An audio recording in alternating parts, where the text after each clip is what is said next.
Movie के start होते ही हम दो साइंटिस्ट को देखते हैं जो दोनों हस्बैंड वाइफ थे, जिनमें हस्बैंड का नाम क्लाइव और उसकी वाइफ का नाम एल्सा था। और ये दोनों असल में जेनेटिक साइंटिस्ट थे, यानी ऐसे साइंटिस्ट जो अपने एक्सपेरिमेंट्स के जरिए नई नई क्रिएचर्स और एनिमल्स बनाए, यानी दो एनिमल्स या फिर क्रिएचर्स के डीएनए को मिक्स करके एक नया एनिमल्स और क्रिएचर बनाए। दोनों एक मेडिसिन बनाने वाली कंपनी के लिए काम करते थे और इस कंपनी का नाम नर्ड था, NERD नर्ड। और क्लाइव और एल्सा इस कंपनी के लिए ये काम करते थे कि पहले तो ये दो एनिमल्स के डीएनए को मिक्स करते थे जिससे एक नया एनिमल बनता है, और फिर उस एनिमल की प्रोटीन से मुख्तलिफ किस्म की बीमारियों की मेडिसिन बनाए। रिसेंटली इन लोगों ने एक नई किस्म का एनिमल भी बनाया था जो कि एक मेल था और दिखने में बिल्कुल डिफरेंट था, और सेम ऐसा ही एनिमल ये पहले भी बना चुके हैं जो कि फीमेल थी। अब ये दोनों एनिमल्स को एक दूसरे के आमने सामने लाते हैं और वो दोनों एनिमल्स एक दूसरे से बहुत प्यार से मिलते हैं, यानी वो दोनों एनिमल्स एक दूसरे को पसंद कर रहे थे। इसका मतलब ये था कि उनका एक्सपेरिमेंट सक्सेसफुल हो गया था। ये देखकर वो दोनों अपनी कंपनी की बॉस के पास जाते हैं और उसे बताते हैं कि हमने बहुत सारे एनिमल्स के डीएनए को मिक्स करके ये अलग तरह का एनिमल बनाया है और इसकी प्रोटीन की मदद से हम बहुत सारी बीमारियों की मेडिसिन बना सकते हैं, और इसके साथ साथ हमने एक नया तरीका भी डिस्कवर किया है, और वो ये कि हम इंसान और जानवर के डीएनए को मिक्स करके एक नई ब्रीड बना सकते हैं और डेफिनेटली हम बहुत सारी बीमारियों की मेडिसिन बना सकते हैं। उनकी बॉस बताती है कि जो काम तुम कर रहे थे, यानी जो एक्सपेरिमेंट तुमने किया, उससे कंपनी बहुत खुश है, और जो तुम बात कर रहे हो यानी इंसान और जानवर के डीएनए को मिक्स करने की, उसके लिए कंपनी अभी एग्री नहीं होगी फिलहाल। और जो जानवर तुमने बनाए हैं, हमारी कंपनी उनके प्रोटीन से मेडिसिन बनाना चाहती है, इसीलिए सारी रिसर्च को रोक कर मेडिसिन बनाने पर फोकस किया जाएगा। जिस पर क्लाइव और एल्सा कहते हैं कि अगर हमने ये काम स्टार्ट ना किया तो कोई और कर देगा। जिस पर बॉस कहती है कि हमने कब कहा कि हम ये काम नहीं करेंगे, हम ये काम जरूर करेंगे, मगर उससे पहले हम मेडिसिन बनाएंगे और उन्हें मार्केट में लाएंगे, और उसके बाद तुम्हारे प्रोजेक्ट पर काम किया जाएगा। इसीलिए वो उन दोनों को मना कर देती है। इस बात की वजह से ये दोनों डिसअपॉइंटेड हो जाते हैं, क्योंकि वो दोनों जेनेटिक साइंटिस्ट थे जो किसी कंपनी के लिए जानवरों की प्रोटीन से मेडिसिन बनाने का काम नहीं कर सकते थे। इसीलिए वो डिसाइड करते हैं कि हम सीक्रेटली ही अपनी इस रिसर्च को आगे बढ़ाएंगे।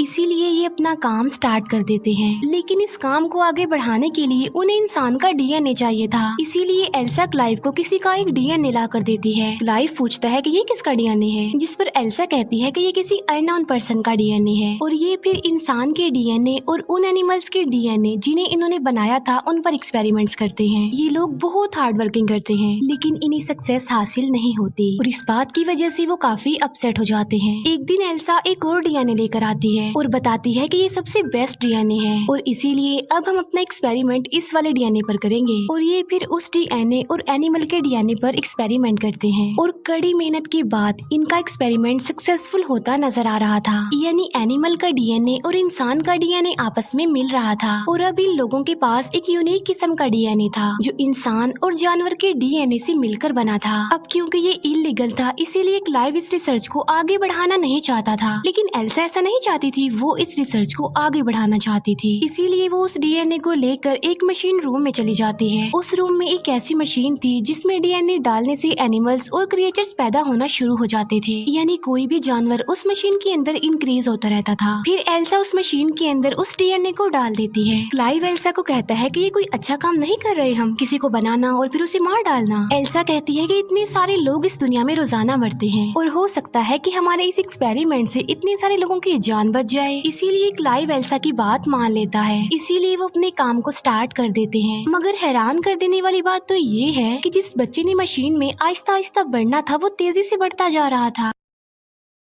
चेक करने पर उन्हें पता चलता है कि बच्चा बिल्कुल नॉर्मल है, लेकिन शाम को उस लैब का अलार्म बजने लगता है, और जब ये लोग चेक करने के लिए जाते हैं तो ये देखते हैं कि बच्चा पूरी तरह डेवलप्ड हो गया है, यानी वो पैदा होने के लिए, बाहर आने के लिए डेवलप्ड हो गया है। इसीलिए वो उसे बाहर निकाल देते हैं, जो काफी अजीब लग रहा था। क्लाइव इस क्रिएचर को मारना चाहता था। एल्सा कहती है कि अभी हमें ऐसा नहीं करना चाहिए, क्योंकि क्या पता कि हम एक सक्सेसफुल क्रिएचर बना लें, लेकिन क्लाइव एल्सा की बात नहीं मानता। इसीलिए वो उस जगह पर जाते हैं जहाँ पर वो क्रिएचर क्रिएचर था, क्योंकि वो उसे मारना चाहते थे और वहाँ जाकर उन्हें पता चलता है कि वो तो पहले ही मर चुका है। इसीलिए क्लाइव वहाँ से चला जाता है। एल्सा कहती है कि अब खतरे वाली कोई बात नहीं है, इसीलिए एल्सा उस बॉक्स को ओपन कर देती है और जब वो चेक करती है तो उसे पता चलता है कि यहाँ पर कोई बच्चा, कोई क्रिएचर नहीं है, बल्कि ये सिर्फ एक स्किन है, यानी उस स्किन में से कोई क्रिएचर निकला है जो उस वक्त लैब में ही है। फिर वहाँ पर वही अजीब सा क्रिएचर दिखाया जाता है जिसके 2 पैर थे। बाहर से क्लाइव उस क्रिएचर को देख लेता है और वो एल्सा को कहता है कि तुम जल्दी से बाहर आ जाओ, मैं पॉइजनस गैस ऑन कर रहा हूँ। लेकिन एल्सा क्लाइव की बात नहीं मानती और वो उस क्रिएचर को कहती है कि मैं तुम्हें कोई नुकसान नहीं पहुँचाऊंगी, इसलिए तुम मत डरो। और ये सुनने के बाद वो अजीब सा क्रिएचर एल्सा के पास आता है और उसे डरता भी नहीं। लेकिन तभी पीछे से क्लाइव एक रॉड लेकर वहाँ पर आ जाता है, जिसे देखकर उस क्रिएचर को गुस्सा आ जाता है। फिर क्लाइव और एल्सा वहाँ से बाहर आ जाते हैं। क्लाइव एल्सा को कहता है कि मैं पॉइजनस गैस ऑन कर रहा हूँ क्योंकि मैं इस क्रिएचर को जिंदा नहीं रख सकता, मैं इसे मारना चाहता हूँ। जिस पर एल्सा कहती है कि नहीं, हम सिर्फ इसे बेहोश कर देंगे क्योंकि मैं देखना चाहती हूँ कि हमने क्या बनाया है। इसीलिए वो उसे बेहोश करते हैं और उसे एग्जामिन करने लगते हैं। तब उन्हें पता चलता है कि ये क्रिएचर एक फीमेल है असल में, जो बहुत फास्टली ग्रो कर रही है और एक टाइम ऐसा आएगा कि डेवलप्ड होने के बाद मर जाएगी, यानी इसका लाइफ साइकिल बहुत छोटा है। फिर आहिस्ता आहिस्ता ये क्रिएचर बड़ा होता जा रहा था, डेवलप होता जा रहा था, उसके हाथ पैर निकलने लगते हैं, उसका दिमाग भी डेवलप्ड हो जाता है और एल्सा उसे इमोशनली कनेक्ट भी होते जा रही थी। वो उसे खाना खिलाती थी, डिफरेंट एक्टिविटीज सिखाती थी। एक दिन एल्सा उस क्रिएचर को बहुत सारे अल्फाबेट्स देती है और उसे कहती है कि इन अल्फाबेट्स को ऐसे अरेंज करो कि मेरा नाम बन जाए। लेकिन वो क्रिएचर सिर्फ नर्ड बना देती है, NERD, जो इस कंपनी का नाम था, क्योंकि उसने एल्सा की शर्ट पर ये स्पेलिंग देखे थे। ये देखकर एल्सा खुश हो जाती है क्योंकि वो अब चीजों को पिक कर रही थी। तभी वहाँ पर क्लाइव आ जाता है जो उस क्रिएचर को बिल्कुल भी लाइक नहीं करता था। वो कहता है कि इस क्रिएचर को बाहर किसने निकाला, अंदर रखो इसे, और इसकी दुम भी कवर होनी चाहिए। असल में उस क्रिएचर की एक काफी लंबी दुम थी। एल्सा क्लाइव को कहती है कि इसे जानवर मत कहो। क्लाइव कहता है तो फिर मैं क्या कहूँ इसे। वो कहती है कि तुम इसे ड्रैन कहो क्योंकि इसने अभी अभी अल्फाबेट से NERD नर्ड बनाया है, जिसे उल्टा करके ड्रैन बनता है। और फिर एक दिन क्लाइव का भाई भी ड्रैन को देख लेता है और उसे ड्रैन की सारी रियलिटी पता चल जाती है। अब क्योंकि वो ड्रैन को वहाँ पर नहीं रख सकते थे, इसीलिए वो उसे एक फार्म हाउस में भेज देते हैं। और अब वो टाइम आ जाता है जब क्लाइव और एल्सा ने कंपनी के ऑनर को प्रेजेंटेशन देनी थी उन क्रिएचर्स के बारे में जो उन्होंने पहले बनाए थे। और जब वो प्रेजेंटेशन देने के लिए उन दोनों क्रिएचर्स को कंपनी के ऑनर के सामने लाते हैं और तब वो दोनों क्रिएचर एक दूसरे से लड़ने लगते हैं और इसी में ही उनकी मौत हो जाती है। और इस बात की वजह से वो लोग काफी डिसअपॉइंटेड हो जाते हैं। फिर वो उन दोनों क्रिएचर्स के लड़ने का रीजन ढूंढते हैं। तब उन्हें पता चलता है कि उन क्रिएचर में जो फीमेल थी वो अपने आप ही कन्वर्ट हो गई थी, यानी उसने अपना जेंडर चेंज कर लिया था और वो मेल बन गई थी, क्योंकि उस क्रिएचर में एक ऐसे एनिमल का DNA था जो खुद को कन्वर्ट करके अपना जेंडर चेंज कर सकते थे। और एल्सा और क्लाइव को ये बात इसीलिए पता नहीं चल पाई क्योंकि वो अपने दूसरे एक्सपेरिमेंट यानी ड्रैन के साथ बहुत बिजी थे और यहाँ पर वो टाइम ही नहीं दे पाए। ड्रैन जो कि अब काफी बड़ी हो चुकी है और एल्सा उसे बिल्कुल बच्चों की तरह ट्रीट करती थी, उसे सब कुछ सिखाती है, उससे प्यार करती है। लेकिन एक दिन ड्रैन भागकर जंगल में चली जाती है और जब क्लाइव और एल्सा उसे चेक करने के लिए जाते हैं तो वो दिखते हैं कि ड्रैन ने एक रैबिट को मार दिया है और वो उसे खा रही है। इसके बाद वो दोनों उसे घर ले आते हैं। एल्सा फिर जब ड्रैन को खाना देती है तो वो खाना नहीं खाती, बल्कि कहती है कि मैं इस बोर जगह की वजह से बहुत ज्यादा बोर हो गई हूँ। ये बात वो अपनी जुबान से नहीं बताती, बल्कि वो उन अल्फाबेट्स की मदद से TDS लिख देती है, यानी यहाँ पर मैं बहुत ज्यादा बोर हो रही हूँ। फिर वो छत को फाड़कर ऊपर चली जाती है। तब उसके पीछे पीछे क्लाइव और एल्सा भी जाते हैं।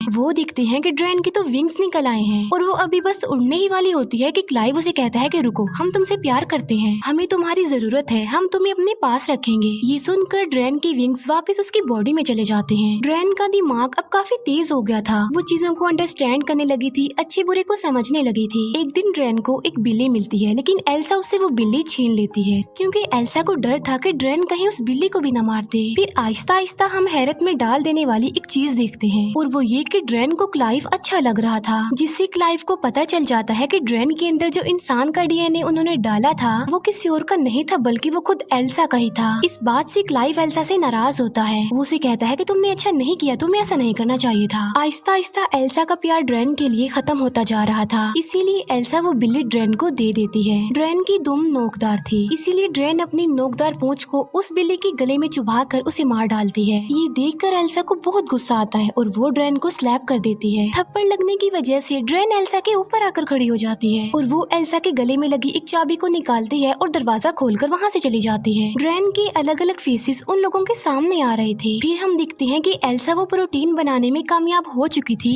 जिसकी रिस्पॉन्सिबिलिटी कंपनी ने उस पर लगाई थी। फिर एक दिन क्लाइव कैमरा की फुटेज यानी अपने लैपटॉप की स्क्रीन पर देख रहा होता है कि ड्रेन कहाँ पर है और ड्रेन उस वक्त पानी में होती है और अब क्लाइव को भी ड्रेन अच्छी लगने लगी थी और वो अपने लैपटॉप की स्क्रीन पर हाथ लगाता है। दूसरी तरफ ड्रेन भी कैमरा को टच करती है यानी वो क्लाइव के हाथ को अपना हाथ लगाती है क्योंकि वो जान चुकी थी कि क्लाइव उसे देख पा रहा है। ये देखकर क्लाइव काफी हैरान रह जाता है। फिर हम देखते हैं कि क्लाइव उस फार्म हाउस उस जगह पर आया है जहाँ पर ड्रेन थी। क्लाइव वहाँ पर अकेला आया था यानी उसके साथ एल्सा नहीं थी। क्लाइव ड्रेन को आवाज लगाता है लेकिन वो उसे कहीं पर भी नजर नहीं आती। तभी क्लाइव पीछे मुड़कर देखता है तो ड्रेन उसके पीछे खड़ी होती है। तभी ड्रेन क्लाइव के पास आकर उसे कहती है कि तुम मुझे अच्छे लगते हो। इस पर क्लाइव कहता है कि नहीं ये बुरी बात है। लेकिन अब क्योंकि क्लाइव को भी ड्रेन अच्छी लगती थी इसीलिए वो भी अपनी फीलिंग्स पर कंट्रोल नहीं कर पाता। लेकिन इतनी ही देर में वहाँ पर एल्सा आ जाती है। वो जब उन दोनों को साथ देखती है तो उसे बहुत बुरा फील होता है इसीलिए वो नाराज होकर वहाँ से चली जाती है। अब क्योंकि ड्रेन की दुम का इतना बड़ा नेल था यानी वो किसी के लिए भी खतरा हो सकता था इसीलिए एल्सा उसकी दुम काट देती है। एल्सा बहुत ज्यादा सैड होती है और यहाँ पर उन दोनों को अपनी गलती का एहसास होता है कि उन्हें ये क्रिएचर नहीं बनाना चाहिए था। एल्सा कहती है कि जो प्रोटीन कंपनी को चाहिए था वो मैं बना चुकी हूँ और वो ड्रेन के अंदर है, बहुत ज्यादा है। और अब वो दोनों डिसाइड करते हैं कि वो ड्रेन को मार डालेंगे। फिर वो दोनों ड्रेन के पास जाते हैं। वो देखते हैं कि ड्रेन की हालत तो ऑलरेडी मरने वाली है और देखते ही देखते ड्रेन मर जाती है क्योंकि हम जानते हैं कि उसका लाइफ साइकिल इतना ही था। उसके मरने के बाद वो दोनों उसे करीबी जगह पर दफना देते हैं। दफनाने के बाद क्लाइव का भाई वहाँ पर आता है और उसके साथ एक और एम्प्लॉय था और क्लाइव का भाई भी उसी कंपनी में काम करता था। क्लाइव का भाई कहता है कि मैं जानता हूँ कि तुम दोनों ने एक क्रिएचर बनाया है जो बिल्कुल इंसानों जैसा लगता है क्योंकि जो प्रोटीन तुमने कंपनी को दिया है उसमें ह्यूमन का डीएनए भी शामिल है। इसीलिए अब मैं उस क्रिएचर को देखना चाहता हूँ जो तुमने बनाया है। जिस पर वो कहते हैं कि वो तो मर चुकी है और हम तो उसे दफन भी कर चुके हैं। और तभी किसी की जोरदार चिल्लाने की आवाज आती है और ये आवाज उस तरफ से आ रही थी जहाँ पर उन्होंने ड्रेन को दफन किया था। इसीलिए वो जल्दी से उसी तरफ भागते हैं। वो देखते हैं कि जहाँ पर उन्होंने ड्रेन को दफन किया था वो वहाँ पर नहीं है